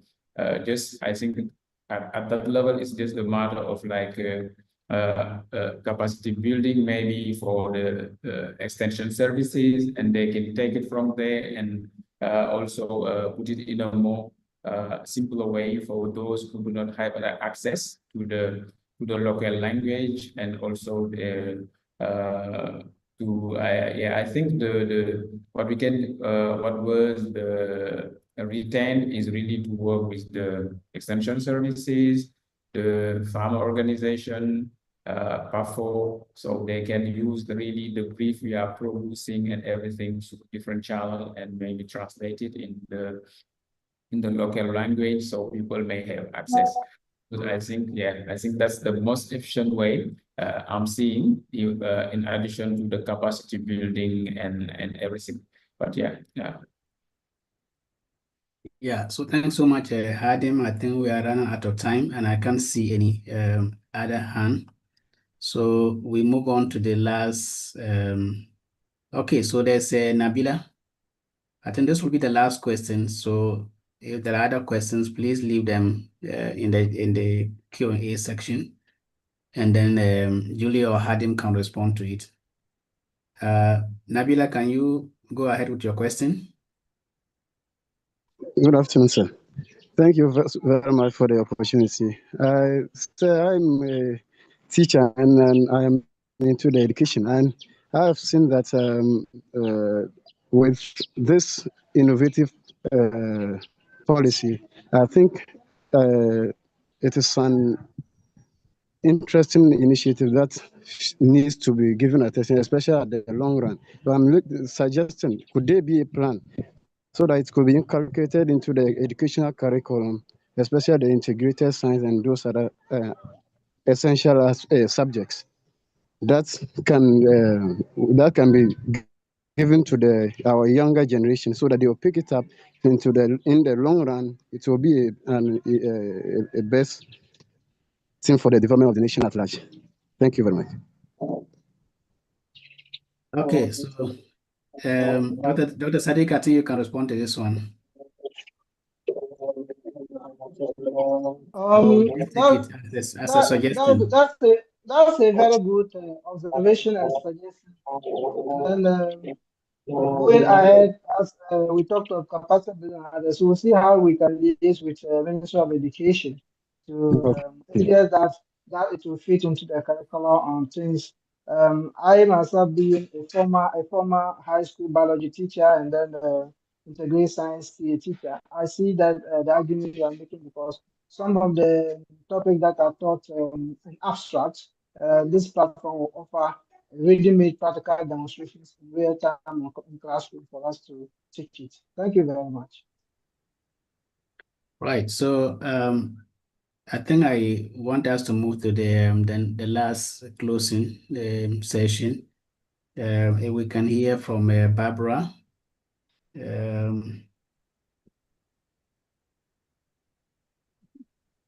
Yes, hello. Good afternoon to everybody. Honorable representatives, researchers, scientists, field teams, farmers, representatives, Dr. Araba, thank you very much for joining in. Osman, Julie, Katrin, I think is also over there. Everything has been said, but not just by me. This is in the running gag in Germany at the end of presentations. So I'm going to be very, very short. I'm very impressed. Sorry, Barbara, we didn't get your introduction. I think Barbara is a project lead at GIZ. Oh, sorry. Yes. Well, thank you very much. I'm not an influencer, yes, so influencers do not need to present themselves. Yes, I'm in charge of the financial part and the implementation from GIZ side. And this is a very interesting initiative because it started from the African region the initiative and the innovation, and there is a new role for GIZ. So it is really authentically and truly an African thing, as you say. And GIZ's role is only to be the scaffolding enterprise to enable the ecosystem so that DERPIn can develop and be empowered and be owned by you. So thank you very much for giving GIZ the opportunity to take over this new role and to give us permission to join the initiative, to accompany youth during these first steps of DERPIN, which is an English acronym. Maybe you have to look for some more African denomination like Ubuntu or something like that, so that people really know it is a true African innovation. So thank you very much for this actionable intelligence on the ground. I wish you the best, and we have had, Julie, a lot of requests from everywhere, from Egypt, from other countries, from India, for DERPIN. So this shows that there is a real need for this type of solution, and that Africa can reach out to other regions in the world with this solution. So I'm very happy for all of you. All the best. And over to, I think, to Osman, isn't it? Thank you very much. Thanks so much, Barbara. And I'm happy to say that UDS we've had a lot of engagement with GIZ. So I'm sure we would come back to you to look at the area of capacity building, because we have the last person who has a question about integrating the innovation into education. I think we can start with university students. Maybe we can look at this private extension model and make our students take advantage of that. So maybe in the area of capacity building, we would want to engage with GIZ to see how we can push that forward.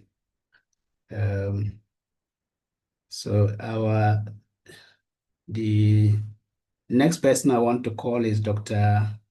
Babafemi Oyewole, CEO of Pan-African Farmers Organization.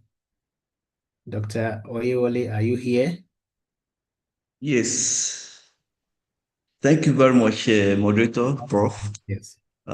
Distinguished guests, officials from the government of Ghana, leaders of farmers organizations, development partners, private sector innovators, researchers, scientists, panelists, participants, and most importantly, our farmers. Thank you for your participation in this webinar for the launch of the digitally enabled resilience and nutrition policy, DERPIn in Ghana.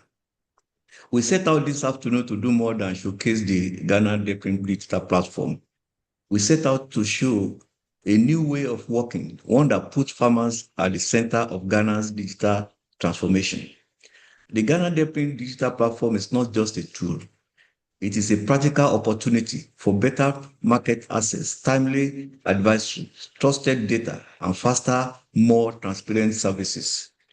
We signaled a shared commitment to make digital public goods work for Ghana's farmers, from the smallholder farmer to the ambitious young agripreneur scaling across districts. You have seen how DERPIn platform can help translate data into usable local intelligence, weather alerts that save crops, price information that improves bargaining power, soil and advisory trips that increase yields, and digital records that unlock finance. And you have heard how the government can use data to make policies and decisions that promote climate-smart agriculture and support farmers for more productivity. Three ideas stood out clearly today. farmer-first design. Technology must adapt to farmers, not the other way around. That means local languages, low data features, USSD, and offline options, and interface that are intuitive for first-time users. Open collaboration. No single institution can deliver end-to-end transformation.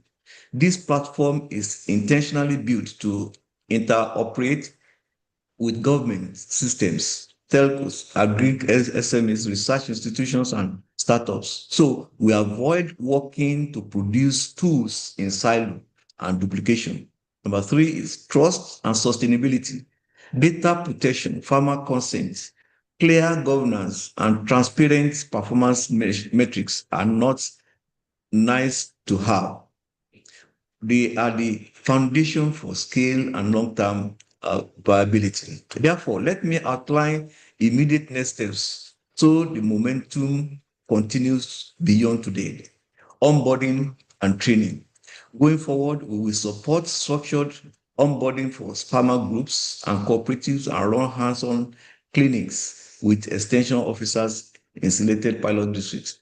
Support and feedback. There is need for a help desk channel and feedback form to help in refining the tools based on the practical experiences of the users.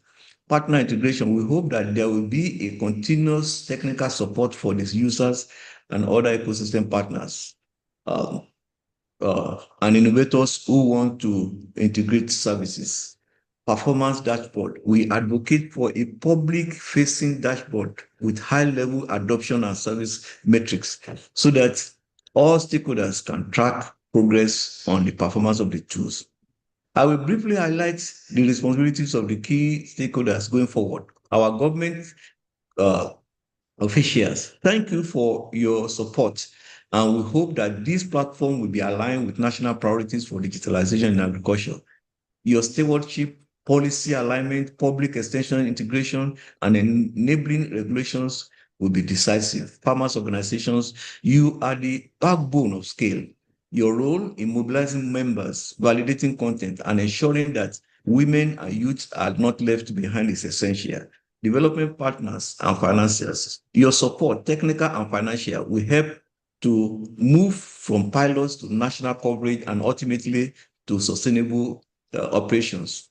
The private sector and innovators, this is your marketplace. Bring your solutions, bundle services, and co-create products that de-risk lending to farmers, reduce post-harvest losses, and open fairer market access for farmers. Research and academic partners, thank you for the rigor behind the advisory content, soil mapping, and climate services.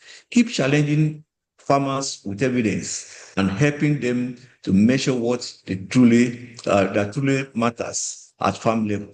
Most importantly, our farmers, this platform is yours. It will evolve with your feedback. Please tell us what works, what does, and what doesn't, and what features you want next. Our promise is to listen and improve. Therefore, we continue to support initiatives that bring improvement to the way we do farming so that the income and livelihood of its members can be enhanced and promote shared prosperity. Let me close by expressing our gratitude to Academia 2063 for associating PAFO with the implementation of the DERPIn project, the GISL for providing the funds, the focal points and project leads in the implementing countries, researchers, partners, and others that contributed to this milestone for Ghana's agriculture. Together, we can turn today's launch into everyday value at the farm gate. More timely information, advice, better prices, smarter finance, and stronger resilience. Thank you. Wishing you all a very good evening and blessed new month. I yield to the moderator. Thanks so much, Dr. Oyewole, for giving us a very nice framing of your reaction and also suggesting the way forward for stakeholders. Thanks so much for that. So I think we move on to Dr. Debisi Araba, Managing Director of Academia. Is Dr. Araba here? Yes, thank you. I'm here. Thank you very much, Prof. It's okay. I will stand on existing protocols. So at least you've introduced me, so I don't need to reintroduce myself. I will say two things. The first is we stand on a long line of excellence in extending innovation to improve productivity in the agriculture and food sectors. The agriculture sector the world over has always been the incubator of game-changing innovation for centuries, and I would suppose for millennia. Our On behalf of Academia 2063, we would like to sincerely thank all our partners, external partners, GIZ, research partners, farmer organizations, represented here, of course, by PAFO with Dr. Bafili, and other farmers who will use these tools to improve their productivity and decision making. I want to especially thank our colleagues internally at Academia 2063, Julie and colleagues, for your dedication, for your passion, for pouring your love into this product and this service. So with DERPIn, what you see is not just a tool or an advisory. What you see is the manifestation of professionalism, but also love and attention to detail. As I would join or reiterate the call for PAFO, for our partners to please engage with the tools and provide useful feedback to ensure that we can improve it and iterate over time. And more importantly, we use this to improve productivity, but also to bring forth and create the Africa that we want. It's important that we ensure that people keep their eyes on the prize. This is a tool that enables us to achieve things, ensures we improve productivity and competitiveness in the agriculture food sectors, but also ensure that we are targeted in our interventions to reduce the prevalence of malnutrition, but also ensure that healthy, safe, nutritious food can circulate across the continent, but also ensure that African markets can be globally competitive in the production and sale of these products. Thank you again for the opportunity to provide these brief remarks, and I yield the floor. Thanks so much, Dr. Araba, for giving us reassurance. So I think this is the end of my brief role as a moderator, and I want to thank all the contributors, Dr. Jesu. Just before we hand over, just to make a remark, I think some of our regional directors checked in, but I think they have left earlier for another assignment somewhere, because I could see Dr. Omega, who's the regional director for Central Region, and for his head of extension at the regional level, Sophia, who stayed behind. But I think those who checked in, they have another assignment, so they left early.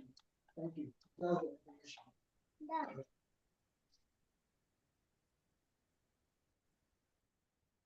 Okay, so thanks so much, Dr. Sadiq. So I think just like to thank everybody for making the moderation very easy. So I hand over to Julie to draw down the curtains. Thanks so much. Thank you so much, Mr. Moderator, for stepping in. We really appreciate your bringing us through the event today. And thank you to everybody for joining. Thank you to GIZ for funding this project. Thank you so much to UDS and to Fong for all of your work on the project, along with Academia 2063. Thank you to PAFO. Thank you most of all to everybody for joining the event today. We're very happy to have shared everything that we've worked on together. So we'll close here. Thank you for joining us. We hope you find these tools useful, and we are happy to hear your questions as you use it later.